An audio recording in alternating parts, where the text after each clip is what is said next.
प्रतिदिन हम सभी अपने जीवन को श्रेष्ठ बनाने के लिए, उन्नत और समुन्नत बनाने के लिए कुछ अच्छी अच्छी बातें करते हैं। कुछ अच्छी अच्छी बातें संतों के मुखार विंद से सुनने का प्रयास करते हैं और उन बातों को सुनकर के अपने जीवन में अमल करने का भी प्रयास करते हैं।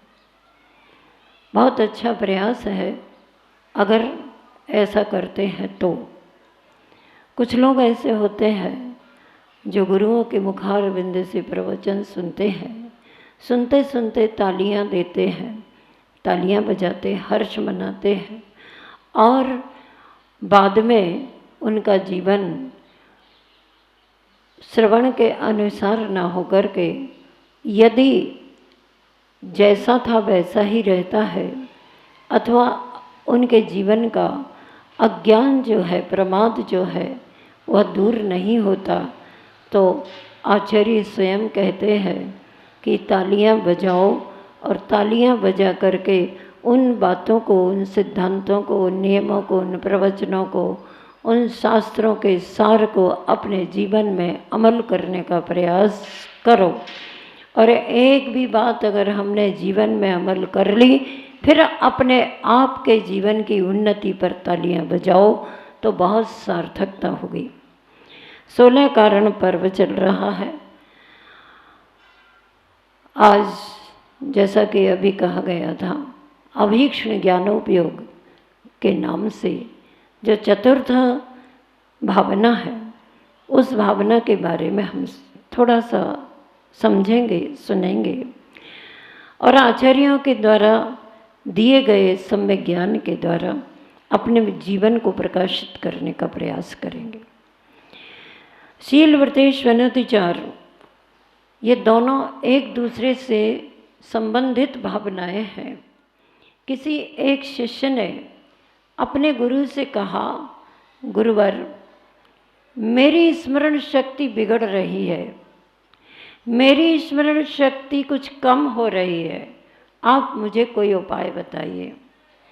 तो गुरु ने तुरंत उस शिष्य की बात को समझते हुए कहा कि तुम अपने जीवन में पाप का त्याग कर दो, तुम अपने जीवन में तीव्र गुस्से का त्याग कर दो, तुम अपने जीवन में किसी की निंदा करने से बच जाओ, तुम्हारी स्मरण शक्ति अपने आप बढ़ जाएगी, तुम्हारी स्मरण शक्ति अपने आप सुधर जाएगी।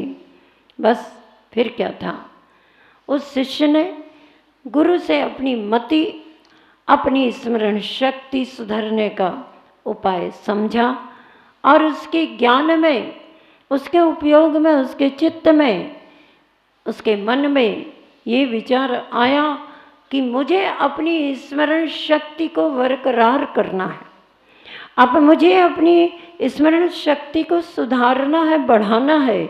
तो निश्चित तौर पर गुरु की बात पर विश्वास करके आगे चलना होगा, क्योंकि विश्वास के बिना किसी की जिंदगी नहीं चलती। कोई भी जिंदगी हो, चाहे लौकिक जिंदगी हो, चाहे पारलौकिक जिंदगी हो, बिना विश्वास, बिना श्रद्धा, बिना आस्था के कोई अपने एक दिन की जिंदगी भी नहीं गुजार सकता। धनवान लोग जो हैं, धन अर्जन करते हैं, वो भी किसी न किसी विश्वास के बल पर ही अपने धनार्जन करने का उपाय अपनाते हैं।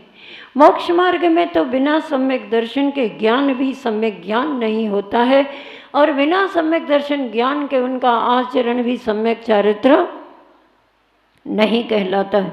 आचार्य श्री जी हमेशा जब भी सम्यक दर्शन के बारे में वक्तव्य देते, क्लास में शास्त्र स्वाध्याय के बीच में चर्चा करते, तब वे भी हमेशा यही उदाहरण देते हैं कि बेटा है उसको ऊंचाई पर खड़ा कर दिया जाए और नीचे पिताजी अपने हाथ को फैलाएं और कहे बेटा आ जा, आ जा, आ जा बेटा, आ जा। बेटा ये नहीं सोचता कि मैं नीचे गिरूंगा तो कहीं नीचे ना चला जाऊं। क्यों? क्योंकि उसे विश्वास होता है कि मैं नीचे जाऊंगा, पिता मुझे बुला रहे हैं, मैं नीचे जाऊंगा, पिता मुझे सुरक्षित अपनी गोदी में ले लेंगे। ये बेटे का विश्वास होता है। इस विश्वास के बल पर ही हमारा ज्ञान समीचीन होता है। सम्यक दर्शन विश्वास के बल पर उत्पन्न होता है। लेकिन किस पर विश्वास, कैसा विश्वास?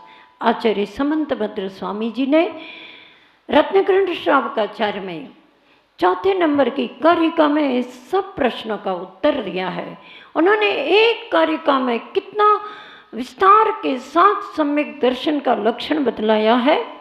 श्रद्धानम परमार्थानाम मापतागम तपोभृताम त्रिमूढ़ापोढ़मष्टांगम सम्यक दर्शन मस्मेय। अर्थात श्रद्धान का नाम सम्यक दर्शन है, लेकिन किस पर श्रद्धान? तब कहा परमार्थानाम आप्त आगम तपोव्रतम, अर्थात देवगुरु शास्त्र पर श्रद्धान करना। लेकिन कैसे देवगुरु शास्त्र पर?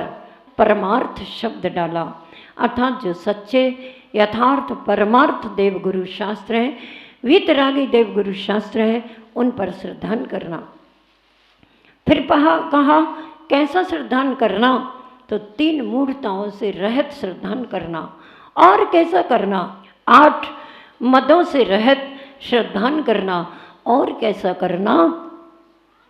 तो 8 अंगों से सहित, निश्चंकित आदि 8 अंगों से सहित श्रद्धान करना। ऐसे सम्यक दर्शन के साथ जो अपने जीवन में अपने ज्ञान का सदुपयोग अपने जीवन के शील संयम को धारण करने में करता है। शील वृत्तेषु अनतिचार भावना और अभीक्ष ज्ञानोपयोग दोनों भावनाएं साथ साथ चलती हैं। देखिए, छोटे छोटे से प्रसंग पुराणों में है, हमें ये उनको पढ़ करके समझना चाहिए कि जब व्यक्ति के अंतस के नेत्र जागृत होते हैं, क्योंकि ये बाहर के नेत्र तो किसी को पुण्य के उदय से दृष्टि मिली है, वह दृष्टि का सदुपयोग कितना करता है और दुरुपयोग कितना करता है, वो स्वयं आकलन कर सकता है। हम इन नेत्र ज्योति से सुबह से लेकर शाम तक, जब तक प्रकाश होता है, सूर्य का आलोक होता है, तब तक हम वस्तु को देखते हैं, जानते हैं। और जब सूर्यास्त हो जाता है तो फिर शिष्य अपने गुरु से कहता है कि दिन में तो ठीक है, व्यक्ति नेत्रों से देखता है और सूर्य के प्रकाश में देखता है, जब रात्रि हो जाती है तो गुरु कहते हैं रात्रि हो जाती तो चंद्रमा के प्रकाश में देखता है। लेकिन जब चंद्रमा का प्रकाश भी नहीं होता है, अमावस्या की रात होती है या कृष्ण पक्ष होता है, तो फिर व्यक्ति किससे देखता है? तो गुरु कहते हैं तब फिर व्यक्ति अपने हाथ में दीपक लेकर के और जो वस्तु जरूरी है देखने की तो उसको देख लेता है। सर्च लाइट आदि ये तो बीच के साधन है, आज के भौतिक साधन है, उनके द्वारा देख लेता है। तब शिष्य कहता है गुरुदेव, जब सूर्य अस्त भी हो गया हो, अमावस्या की रात्रि भी हो, हाथ में दीपक ना हो, तो फिर व्यक्ति किससे देखता है? देखता है कि नहीं देखता? तब फिर गुरु कहते हैं तब व्यक्ति उसके अंतस में जो ज्ञान नेत्र हैं उनके द्वारा देखता है, जानता है और चिंतन करता है। तब वशिष्ठ समझ जाता है ये ज्ञान नेत्र क्या है। तब गुरु समझाते हैं, आचार्य समझाते हैं, प्रत्येक प्राणी के पास ज्ञान का भंडार है। जो अपने ज्ञान का जितना जितना सदुपयोग करता है, अर्थात जो अपने ज्ञान से दुरुपयोग नहीं करता, ज्ञान का दुरुपयोग नहीं करता, ज्ञान से कषायों में नहीं जाता है, ज्ञान को अपनी ओर लाता है, सत्कार्यों की ओर लाता है, वह सही ज्ञान होता है।